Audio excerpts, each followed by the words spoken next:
and welcome on into Marching On Together on the Benchwarmers pod, where we talk all things Leeds United. And today we have a bit of a special guest in Johnny. So, Johnny, how about you introduce yourself and just tell us a little bit about you and how you got into Leeds? Hey guys, yeah, so I'm born in Leeds. Obviously now live in New Zealand. Lived here for about 8 years, but I was born in Leeds. Lived 10, 15 minutes away from the ground. Growing up, my dad was season ticket holder, so every Saturday he would be at the games and stuff like that. And then just got into it naturally from there. Followed the club quite passionately up through the dark days. So went up and down the country in League One and the horrible Championship years. And it was only when I moved to New Zealand that we appointed Bielsa. So it's quite funny, really. But yeah, I still try and follow the club as much as I can. It's obviously trickier with games starting at 3 o'clock in the morning and stuff like that. But yeah, try my best to follow as much as I can. And yeah, look, it's really cool seeing and meeting other fans that are from New Zealand and stuff and have the same passion. So yeah, really cool to be here, and it's just nice to be able to talk about it with other people, I guess, because you don't meet many of us that often. So cool. No, it's always a fine line. I find a lot of people from Yorkshire, especially where I am in South Auckland. There's actually quite a lot of us. Not a lot of Leeds fans. Like we are all over, and it was nice when I Yeah, first got in the New Zealand like Leeds United group, and I didn't realize how yeah, many of us there actually is over here. But just to I guess get started, and I'm the same as you. I've been here 23 years now, and it's always I had that. I think with any Leeds fan, we had that period where we were in the dark days in Div 2, Div 1, and then we finally got in Championship, and there was 4,000, 6,000 at every game, that kind of thing. Rather, and then we finally, yeah, had the glory days. I'm gonna say with yeah, Bielsa, because yeah, like for me, my days, and I don't know if I'm allowed to say it. Obviously, we don't know each other that well, but I've grew up on the likes of Mark Viduka, Harry Kewell. yeah, Alan Smith was one of my favorite players growing up. I had yeah, him and Kewell on the back of my shirt. So, yeah, yeah. but Oh, exactly the same, mate. I had from literally every shirt from about 1998 onwards until he left was Smith 17. He was my idol. I yeah, met him a couple of times because I was actually playing in the Leeds Academy a little bit when I was really young. yeah, So I met him a few times, and at the time it was the best thing in the world. yeah. And then obviously what transpired maybe changed that opinion. But so I'm probably the same ilk as you, mate. And we went through some hard years, but look, I think this year is going to be tough, which we'll probably get onto, no Yeah. doubt. But it's nice to be back at the top table. It is. It really is. It's a nice feeling. It went for so long, and my partner takes the piss, takes the mick out of me because her grandpa's from Liverpool, and obviously they at Liverpool. They know Yeah, everyone knows who Leeds are, but we've obviously it's like we're not the club that we used to be, and we're getting there. And no, like you touched yeah, on, it's gonna be a tough year, and hopefully we can get through it. I know it's divided the fan base a lot. yeah, um, yeah, I personally I try and stay out of it as much as I can but I do love pods. I do listen to a lot of the content creators in the Leeds world, and obviously it divides a lot of opinion of where we're at.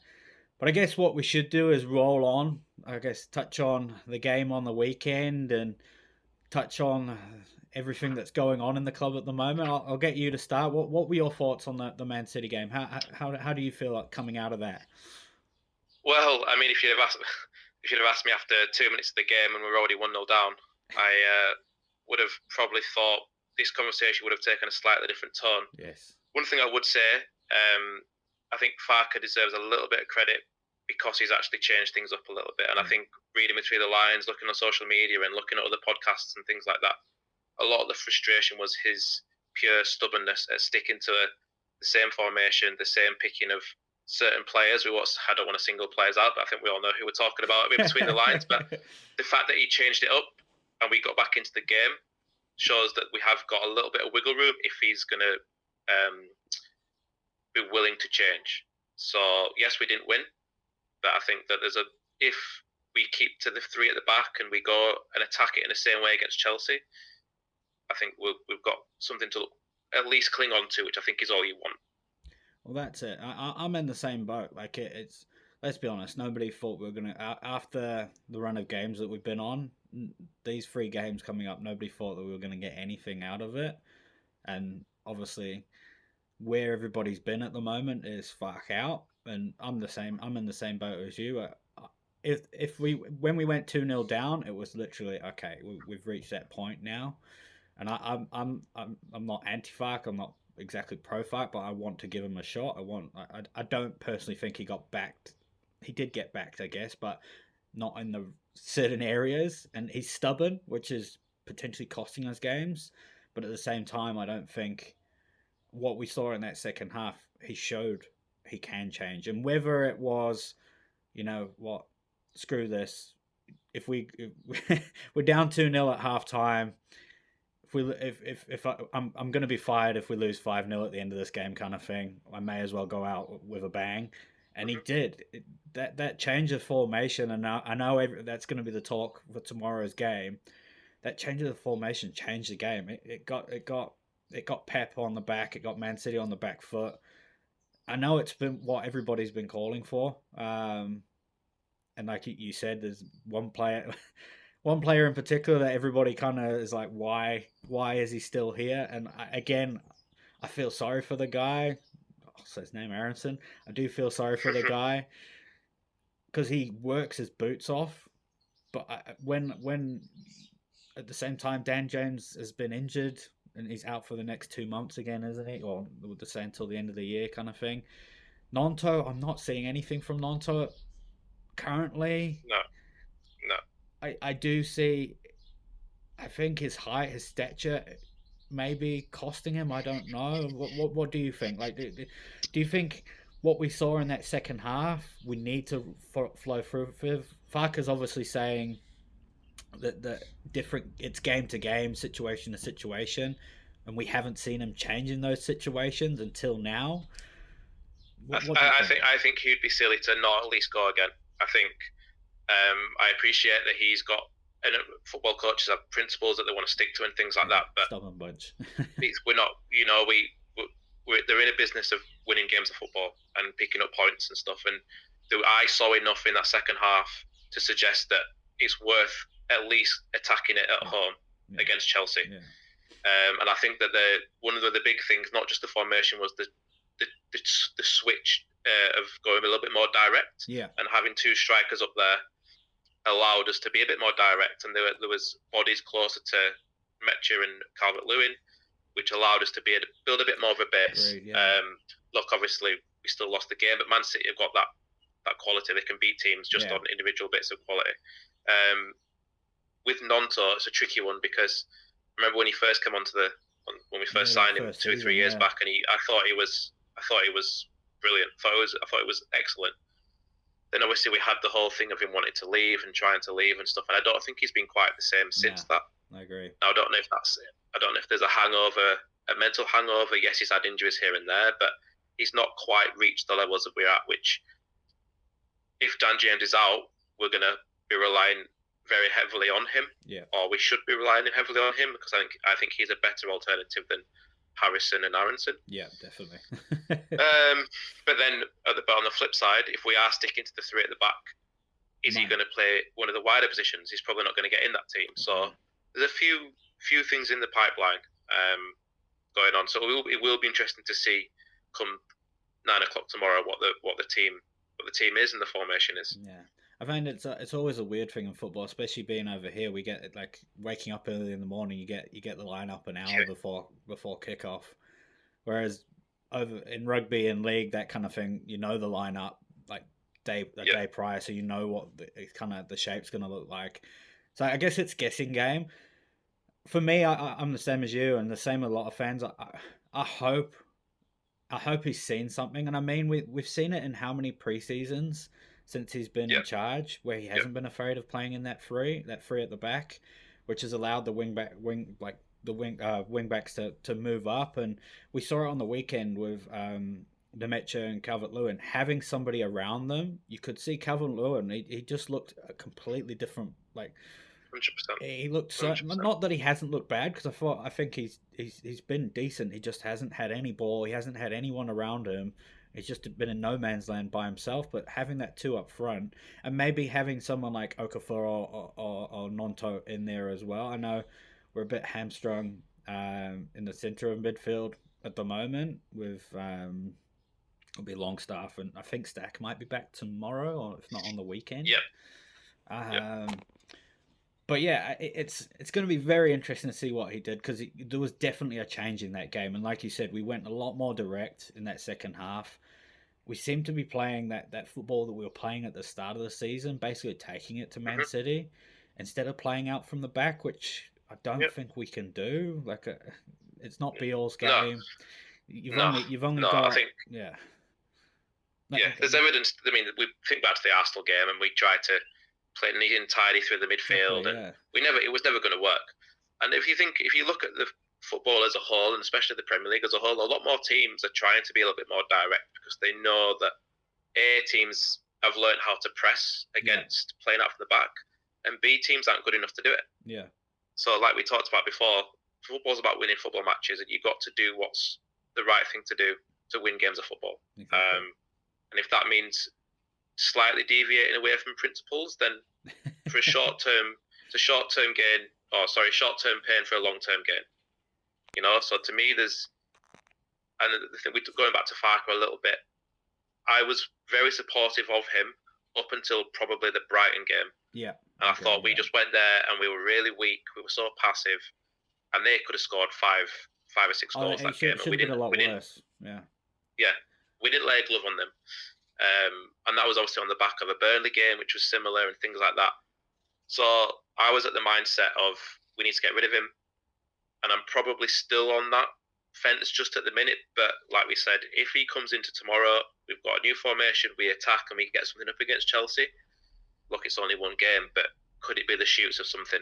Who knows? But I think time will tell. I think the club have got to make, the one thing I would say, the club have got to make a decision sooner than later, because we don't want to get to a position where, like Jesse Marsh, when we left it until February of that year, we went down. Yeah. So we need to make it. There needs to be clarity, in my opinion, by the end of the month, and then we'll know what we're going with. That's it. Well, we'll touch on that a little bit, because I know that the article came out this week that the club owners are in talks, I guess, about what happens, and he's got the kind of. But we'll touch on that. But how did you think? There was obviously a few incidents in that game. We'll touch on the goals. We go 1-0 down within 90 seconds, and at that point you're like, "Yep, here we go." Like, I'm not going to say Arsenal, but we've seen this story before, haven't we? Where it's 1 goal down, and then heads just go down. What did you think to the goals? Obviously, Phil Foden scored the first. Was it? It was Foden in the first goal, wasn't it? Was it? Yeah. Foden first goal, and then that second goal. After I think 27, for me, they go to VAR for it, and they're looking at an offside, but Perry is clearly interfered with, and then he puts in that whatever that punch or whatever he attempted there. What do you think about the first two goals? Like, what's? Well, I think the first one is something that we'd seen numerous times over the last 4 or 5 games. You think back to like the Forest game and Villa the game before and things like that.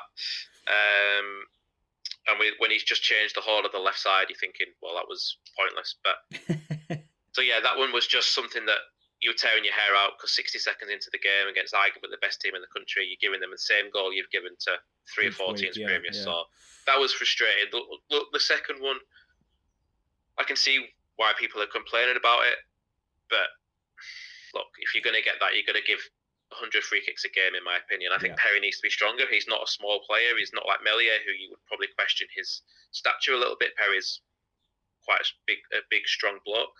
He needs to be better, in my opinion. Yeah. But the thing that's frustrating with the second one is, if you think back to it as well, the play before the corner, Foden takes that shot, and he's actually offside from that previous bit. Yeah. So if you're thinking about VAR, that could prevent the goal in that sense. But yeah, look, two soft goals in their own way. Yeah. But look, Man City are a very, very good team, aren't they? So Well, that's it. It's going I've to just happen. got a notification that they've just won a 10-goal thriller or 9-goal thriller. So that's Man City for you. And Haaland Mm. scored, which we did obviously very well to keep him quiet. I thought defensively as well. We were, but like you said, that those frailties that we've seen over the last couple of games down that left hand side, which Farke has come out and said he made those changes. That was in the back of his head. He brought what's it? Is Jamie James Justin, James yeah, Justin. James I Justin get and the names. Gnonto. I get Yeah, Justin James. He brought him in because of that. Obviously, he wanted to. He's a bit more defensive minded. But for me, Gudmundsson, you see his never. I love that never die attitude. You saw it when he came on. yep, He brought that yep, going up that left hand side. So obviously, teams know that we're weak there. But again, same kind of goal in that first goal with complete ball watching, and there's so many players around that could have stopped that goal. And then the second goal, you're right. There is sequences up to there, and Perry at the moment he's hit and miss. I'm kind of getting Melier vibes a little bit. I know we don't say his name too much, but he's obviously got that bit of class to him, and some of the saves that he does make, and he saved us a couple of times in that game as well. But like you hmm said, he needs to be a bit stronger getting to that ball. Yes, there's hands on you, that kind of thing. You may have got delayed getting to it, but you're a big guy. I think he's what yep, 6'3", 6'4" kind of thing. yep, yep, So, and we all know as a goalkeeper you get leeway. So if you go down in the box, it's a Leeds free yep. kick instantly. So he needs to be a bit stronger there. Obviously, I personally think we those heads could have gone down, but they didn't. It could have been 5-0 at halftime. It wasn't. We went 2-0 down at halftime. I think the boys need a bit of credit for that. And then Fark makes those changes, something that we don't see a lot, something that we've been wanting for a long time, and going to it was a 3-5-2, right? It's not a Yeah, five yeah, at the back. yeah.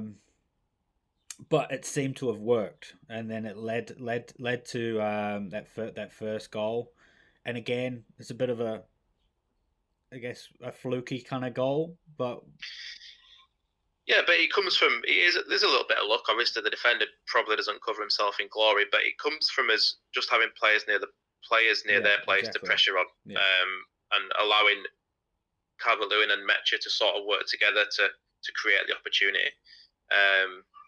Yeah, so look, I think Man City will be a little bit upset that they've conceded it, but the changes worked, and sort of just alluding back to the fact that you talked about, the fact that we weren't 5-0 down at half time, which we could have been because Perry's made a couple of saves. There was a couple of blocks towards the end of the half yeah, as well, which could have gone in. We've still got something to play for, right? And then the changes allowed us to get closer to their players, put more pressure on them, get in their face, stop them from playing in their usual rhythm, which they didn't like. And we'll probably get onto the Donnarumma thing as well in a little bit, but our changes allowed that to happen, and we obviously upset them a little bit, and then yeah, so the fact that we weren't out of sight, the changes Farke made probably give the players a little bit of a belief as well. It yeah, probably yeah, I freshened it agree, up in their minds, because if they're going out the second half and nothing's changed, they're going to go play the same way. They're probably thinking, oh well, what's the point, kind of thing. So a little bit of freshness and a little bit of something different. You know what it's like. Sometimes change is good, and it just allows a freshness, and that seemed to what happened, and it seemed to work. So yeah, the first goal was. But I completely agree. And Mitch has been putting them in, and that's listening to some of the other pods and people's comments. That's what you need, and I think that's what a striker might need sometimes. When Bamford was in, and again he's another player that we don't like to talk about, but I think he was a streaky player. You know, if he could have got some of those chances, I think he could have gone on and scored a lot more. And maybe that's Nemecha for us. That might be what we need, kind of thing. So it's going to be very interesting to see and what happens on tomorrow, because Nemecha's obviously got that confidence. I think that's 4-3 now. And as you said, it was a little bit fluky, but we made the plays to get in those positions, and the defender probably wants to hang his head in shame, and he probably has this week, especially if we got a point out of that game. But it did lead to obviously Pep and Man City doing a bit in my eyes, a bit of cheating, but at the same time, and I did a TikTok on it, and it's kind of got a lot of Man City's fans jumping on. Not a lot of leads in the comments, but Yeah. let's touch on that. And Donnarumma going down with a injury, something that's been pointed out to me happens a lot in the game, and it's not wrong, but for me, it's not sportsmanship. For me, sportsmanship, is holding the ball, slowing Mm. time. You Yep. physically Yep. faked an injury, and something that we have in sport at the moment is real concussion. That kind of stuff. Yep. You're Yep. faking an injury to get the upper hand, and again, it's been pointed out by Man City fans that we had that chance to have a break as well. We didn't need a break at that point. I was literally yelling it as the doctors came out. We didn't need that break. We didn't need any of that. Like we had all the momentum. It's obviously a clear tactic to get his players a break, change their formation, change their tactics, and we got that second goal back. But I think it changed a lot in that period. What do you think? Yeah, it's not great. I think the problem with it is there's a loophole that if the goalkeeper goes down, the goalkeeper doesn't have to come off. So it's at the moment it's a pretty risk-free strategy, and until that loophole closes, whether that's that they have to take someone else off or whatever it is that the rule makers want to decide on. Yeah. Until that's sorted, it's going to happen, and we just have to sort of get on with it. One thing I would say from a Leeds perspective, we should probably take confidence that we've made arguably the best manager ever and one of the best teams ever do something like this, because we were causing them issues and they didn't really know how to sort it without getting everyone together. So yes, look, it's not great, and yes, it probably halted the momentum of the game a little bit, but I would say it's weird thing to. It's probably a weird way to look at it, but it's actually a bit of a compliment that we made them do something like that in order for them to try and get a foothold back in the game. Yeah. So yeah. So look, it's not great, but it's happened. And I guess one thing I would say, if we were in a similar position, I would probably want us to try something. Maybe not to that extent, Yeah. because look, there's sportsmanship and there's all the sort of arguments around that, but you do things like we said before. You do whatever it takes to win games of football, and if that's what happened and they won the game, so they're probably going, it's worked. So look, it's just an interesting one. It's happened. Until the rule makers change it, it's going to happen again. We just have to get on with it, and that's it, unfortunately. I think you've hit the nail on the head, kind of thing there, and I think that's a lot from what a lot of our fan base has been saying as well. And I'm the same. I had that immense frustration with it because I hate it. I hate diving. I hate all that kind of crap. I just want to see flowing football, and unfortunately, that's our game nowadays. Yep. And like you said, we should take credit. The players should take credit that they've arguably forced one of the greatest managers ever into making that kind of decision. And until the rule comes in, like I've heard that if that happens, maybe a captain or one of their players should go off, kind of thing, for 30 seconds, so it takes away that kind of thing, But it obviously happens across the league, and I don't really I do watch football, but not as I'm more focused on Leeds and watching Arsenal and all the other teams, and it's been pointed out that other keepers do it. But yeah, obviously sparked a fire, and I think shortly after the game definitely changed, but we did get the pen as well. I think after all that had happened. I'm pretty sure. I think it was just after. Yeah, not too long after that. Yeah. And again, for me, it's a clear pen. He's got hands on him. I think was it Nemecha that went down? Oh. Yeah, I think so. Yeah. Or was it Tanaka? Maybe one of them. I can't remember. Yeah, one of them. Tanaka or Nemecha. Yeah. Obviously, goes down in the box, and again, it's probably a point where their defender hangs his head in a bit of shame, because there's literally no reason. He clearly none of the ball, and he might not have tripped him over, but he gets in the way and in the box. So we get that penalty. What did you think to the Nemecha penalty? Like obviously got saved and he gets the rebound in, but again, Yeah, and I he mean, I don't think it's one of the best penalties he's ever taken. But look, if you make the keeper make a save, there's always a chance it could fall back to you. So look, he's hit the target.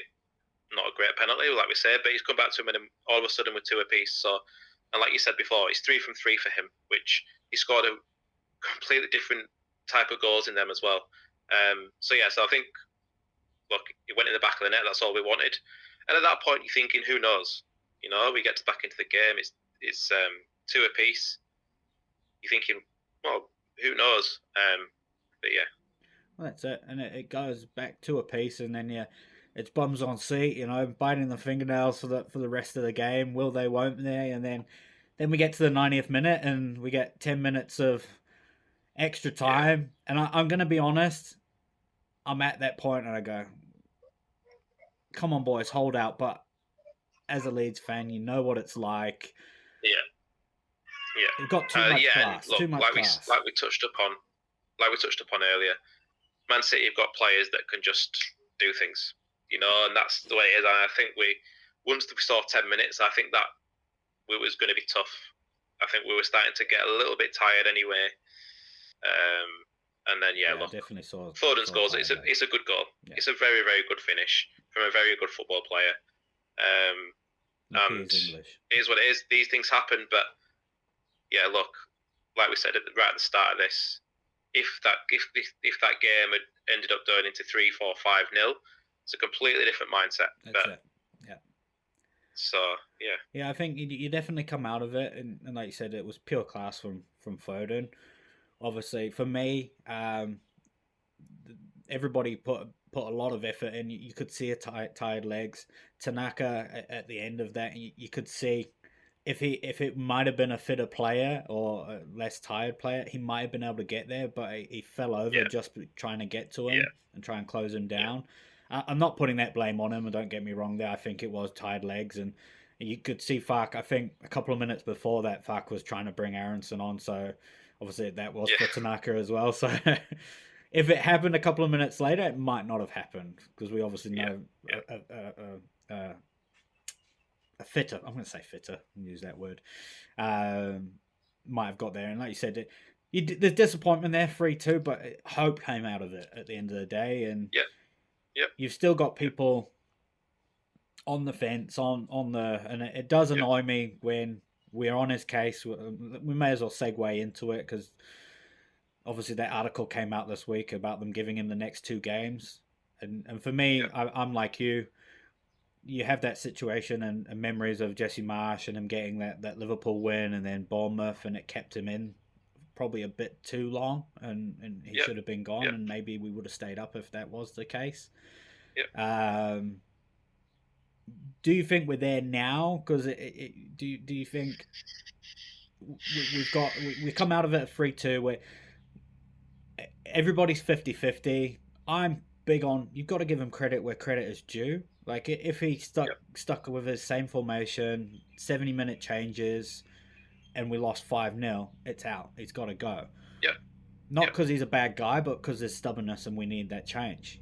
Whereas now, 3-3, 3-2, we come out of it. Chelsea, is he going to change formation? They've given him 2 games. If we see something, I'm not saying, I hope at home we can get a point, because we seem to do well at home. Even the Villa game. If it wasn't, these other teams obviously have better benches than us. They're bringing on world-class players. We're bringing on Aronson. Like it's there's obviously a change. So what do you think on that? What's going to happen? Well, I think first of all, the first thing to say, my opinion, is I think it's unfair on Daniel Farke that this has been leaked, because it's not the first time these sort of things have been drip fed through into the public domain. But if that's the case and he's got these 2 games, why not go out swinging? Do you know what I mean? Why not go out and attack Chelsea, get in their faces? They're the sort of team that want to try and play football. So if we're in their faces, we've got Ellen Road under the lights, which you know, is which It's gonna can be it does have an cold as effect. well. Does have an Cold. effect. Yeah. So why not go out kicking and screaming, knowing full well that, look, if it turns out that we lose the next two and he does get fired, at least you've given it a go. You've changed things around when maybe you don't want to, and you've attacked it, not just let it play out naturally, sort of thing. Yeah, look, it's like I sort of touched on before.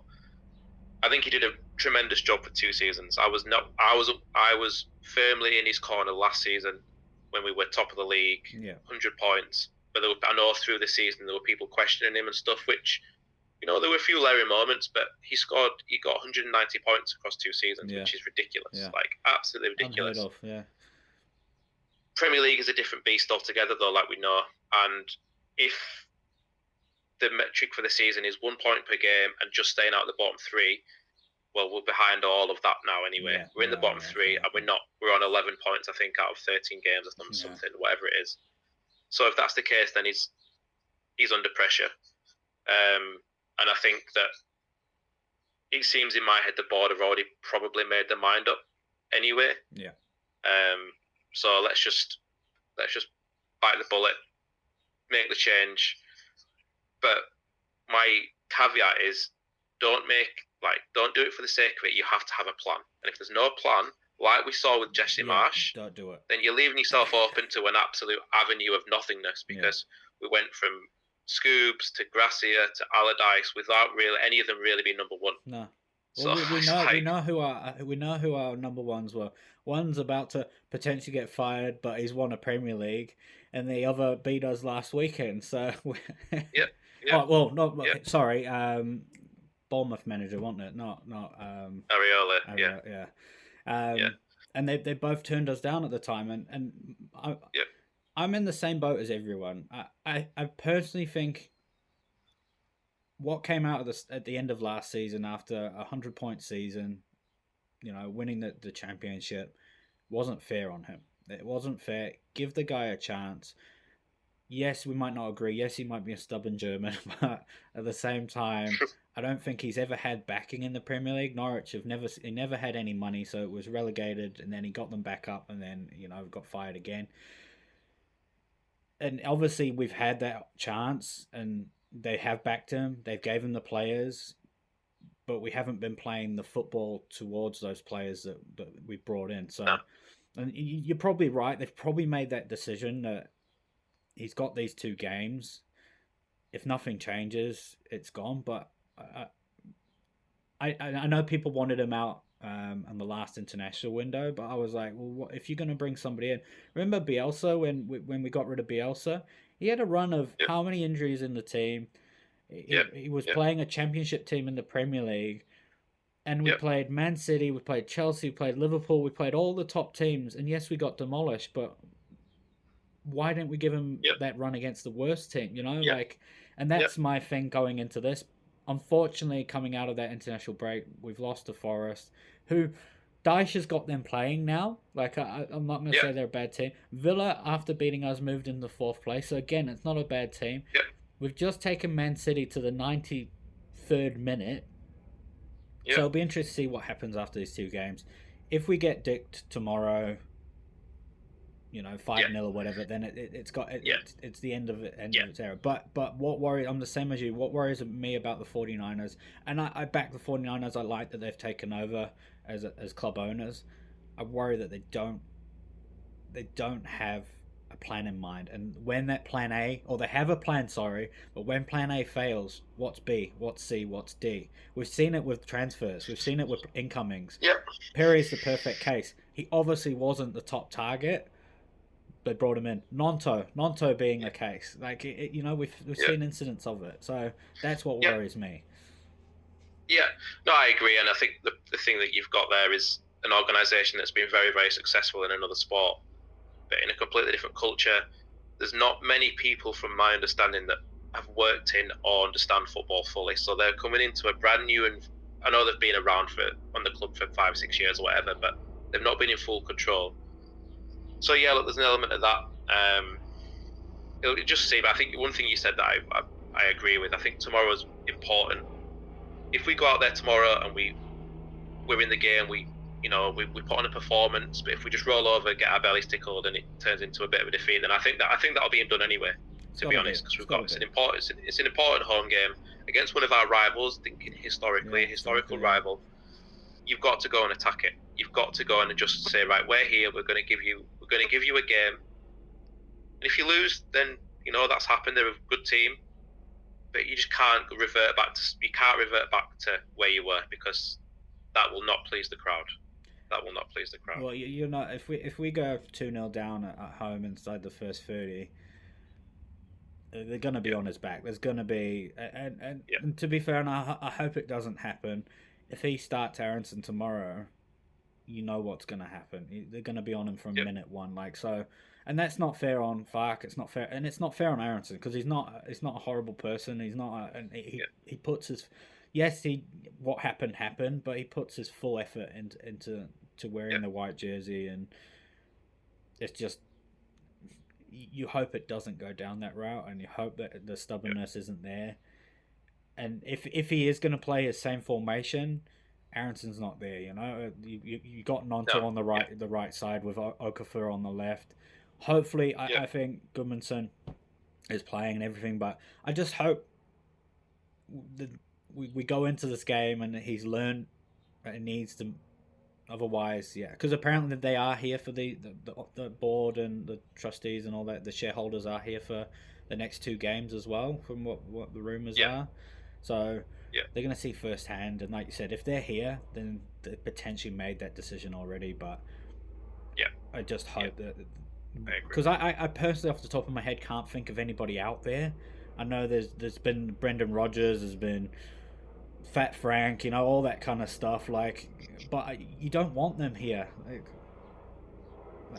No, I mean, obviously Rodgers has got a half decent pedigree, but is his football much of a progression than Farke's? I would say probably not. Yeah. Frank Lampard to me is an impossible choice. You cannot hire him. I know Coventry are doing well at the moment, but there's too much water under that bridge. You can't go down near him.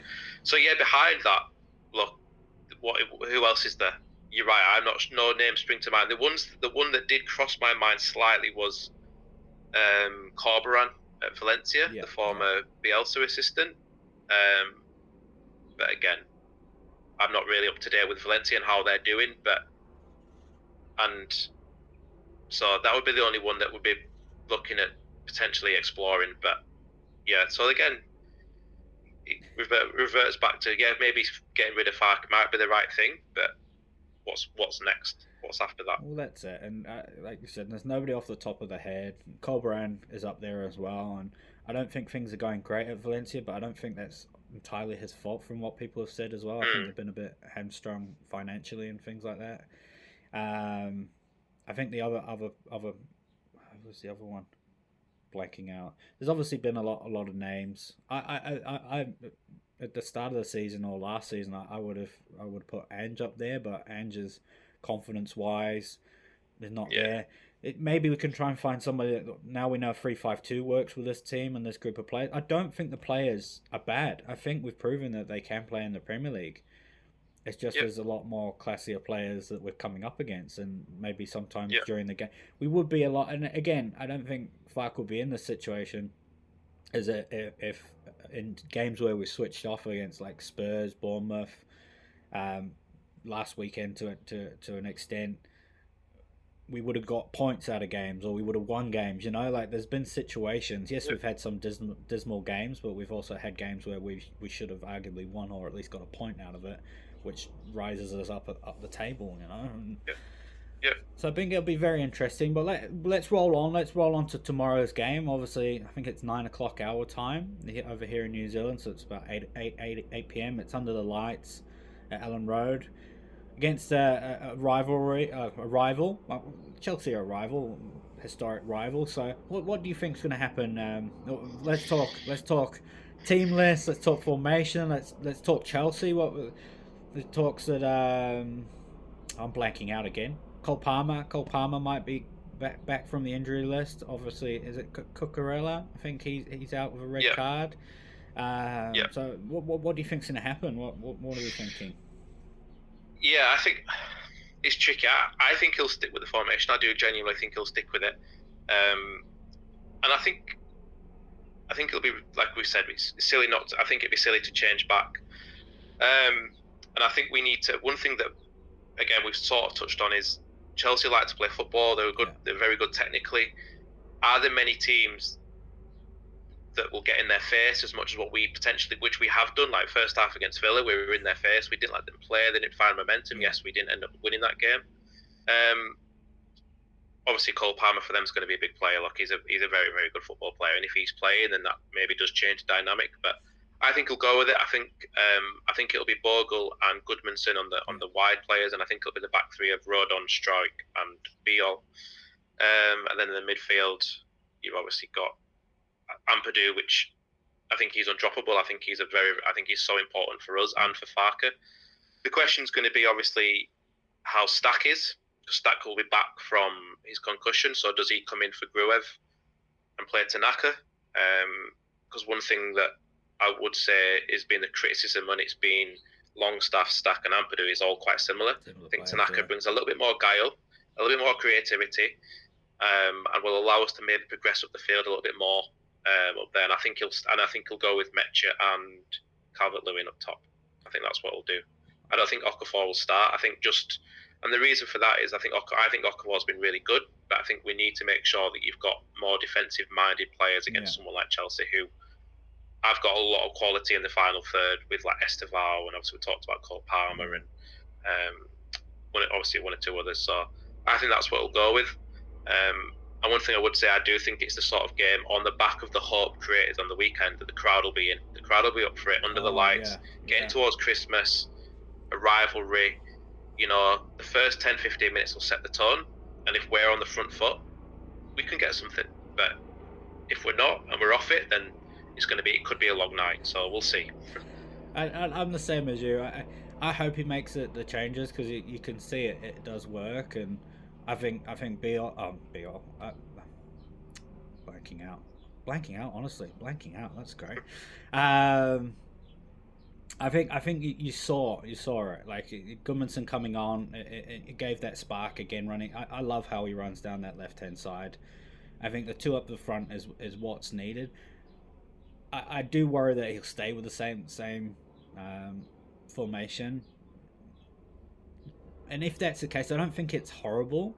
I just think he needs to play the right players, and if that means we need actual two wingers and Okafor and say Anonto on the right side if Dan James is out. I know he likes Aronson's defensive capabilities, which is right. We haven't, the right hand side's been strong, but if you're playing that one up top, whether it's Nemecha or DCL, we need two running up beside him, and I think I would love it to go to that 3-5-2, and I'm the same kind of changes as yourself. Tanaka, I thought ran his socks off on the weekend, and I know he got some kind of hate, but I didn't see anything wrong. I thought he gave us that little bit of attack going forward, and then it left Gruev, who again is a quiet man who does his business, which I know a lot of people don't hate, but that's what he's there for. He is a defensive midfielder, and I think if you have him and Ampadu doing that, and then Tanaka going forward a bit, along with Goodmanson and Bogle down the right hand side, like you've got it. And I just want to see us put pressure on Chelsea. That's all I want. I think that's where we've been best all season. If he plays the same formation, that's fine. Yes, we might not be grateful for it, but if he plays the same formation with a difference of players on the field, and trying to get that go forward, putting pressure on Chelsea, I think it can all come. And if it's not working, doing what he did last weekend and making the changes where it needs to be. If that means bringing, Nonto back on the field, or, Okafor might not, whatever it is, making those changes. But I think we saw as well, having Rodon, Biol, and Struijk in that three, it just showed us up a bit defensively, because it allowed Struijk to play the ball a lot more, and Biol and Rodon focus on the defensive capability. So it's going to be very interesting. Like you said, it is at Ellen Road. under the lights. I think it's going to be loud, but as we touched on earlier, it could change with a flick of a switch if things aren't going our way. So yeah, it's going to be very interesting, and yeah. yeah. So fingers And crossed. that's one thing I would say, just to touch on the Ellen Road thing. I think, look, the crowd will do their bit in the first 5-10 minutes. They'll be raucous. They'll be in their faces. There'll be, dare I say, a fair few anti-Chelsea songs going on in the background.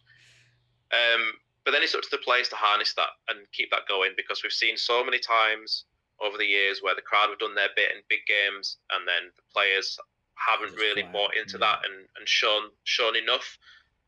And I don't think it'll turn toxic really quickly unless it starts going south really quickly. But that energy won't be there. It won't be maintained because the players really need to buy into that, and they need to use it in their favour. And if they don't, then it won't be there. Simple as that. And then it becomes much more of an even game at that point. Well, that's it. And I think what we saw last weekend is that the players are obviously still there. They're still playing for Farke. So you hope that, like I said, they can buy into the Ellen Road crowd. I mean, I'll be here watching it live, and I'll be getting behind them from on the other side of the world. So hopefully the players can get to buy into that. And I don't think it's been an issue this year. I think at home we've looked a lot better than we have obviously away. So you hope that they can get on board with that, and hopefully we see some football. And exactly what we saw in that second half. I wouldn't say that we were that's our best performance in the second half against Man City, and we dominated the game, but we've shown that we can play. These players have shown that they're Premier League worthy. It's just making it click, So yeah. No, there was enough in there in that second half to suggest that if we stick to them sort of principles and that setup, that there's something there to it. And look, you're like me, we're just fans. We want something to cling on to, like a hope or something. Yeah. And that did seem to drift over the last sort of 6 games. So we got a little bit of that back. It's now time to see if we can build on that. Well, and then hopefully the results come from that as well. So if you look at the first, say, 6 games of the season compared to this 6, the difference is that you said that hope was there. We got draws, we picked points. Yes, there was games where we should have won or we might have lost, but we picked up points. And other than, say, the West Ham game, and at the time when we played West Ham, they were dismal. The last 6 games, you haven't really seen that until that second half against Man City. So it'll be interesting to see what happens. But score-wise, because I know we're running out of time a little bit, but score-wise, what do you think? What are we thinking here? Oh, look! It's my first time on a podcast. I'm not going to come and be all doom and gloom. I think we'll sneak it. I think we'll sneak it 2-1. I've just got a funny feeling that if the things happen that we've discussed, I think we can sneak it 2-1. But yeah, got to be optimistic in these things, I reckon. I personally want to go with the same, but I guess for a bit of difference, I'll go with a 1-1 draw. I think they might. I reckon we're going to score first. I think we'll come. I think there's going to be a lot of confidence from that Man City game, and I think we're going to score first, and then it's just seeing what happens from there. And I think there might be a late goal again, where there's just a little bit of what do you call it? Switching off. But I hope not, and I hope we go up early and like we touched on that crowd, we get behind them. The boys build on that, and we've seen it before. We've seen games where you build and build, and you get that goal, and it's a different game. So fingers crossed we can do that. So I'll go 1-1, but I hope 1-0 and or 2-1. I think there's going to be goals scored because Chelsea like to play. So. Well, I guess we'll wrap up on that. Make sure you like and subscribe if you do like it, guys. Hit us up in the comments as well. Thank you, Johnny, for joining us on our first one. We are sorry, guys. It is episode number 2 for me, but we're still learning this. We're still learning this world, so bear with us, and hopefully we can kind of make this a weekly run of the mill. And fingers crossed we can. I don't think we'll be... Actually, before I leave, should we try and get a score prediction for the final the weekend game? Because we won't be able to... We've got Liverpool on the weekend, or should we leave it? We could do one. I mean, I can probably do another one if you've got time this week to Yeah, do one before. Yeah. Yeah, Let's do that. Let's do a quick preview at the end of the week. There you go, guys. So you can catch us. We'll do a preview after. We'll do a review and a quick preview after the Chelsea game at the end of the week, because I think it's on Sunday. I want to say Sunday. yeah, People will say Monday, yeah. but I think it's Sunday. So we'll do that. So make sure you hit the notification bell, so then you can know when the pods are coming out. Comment, it's our first. Let us know how you feel about it. If there's things we need to change, we are learning. But again, thanks, Johnny, for joining us today. And we'll roll out that second, the Chelsea review and Liverpool preview at the end of the week. Sweet. All right. Yeah, thanks, mate. Appreciate it. All good, guys. See you later.